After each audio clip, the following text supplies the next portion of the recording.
સિહોરા રાણિયાને જોડતા મહીસાગરના બ્રિજ ઉપર હત્યા કર્યા બાદ યુવકનો મૃતદેહ નદીમાં નાખવામાં આવતા સમગ્ર પંથકમાં ચકચાર મચી જવા પામી છે।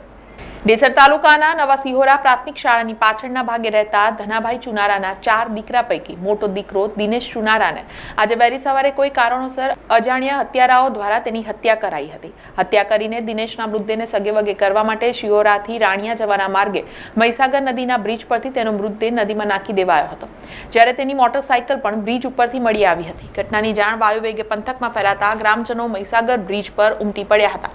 સમગ્ર ઘટનાની જાણ ડેસર પોલીસને થતા તેઓ પણ મહીસાગર બ્રિજ પર તાત્કાલિક પહોંચ્યા હતા, પરંતુ મહીસાગર નદી વડોદરા અને ખેડા જિલ્લાની બંને હદ પર આવેલી છે, તેથી દિનેશ ચુનારાનો મૃતદેહ ખેડા જિલ્લાની હદમાં હોવાથી ડાકોર પોલીસે તપાસ હાથમાં લઈ કામગીરી શરૂ કરી હતી।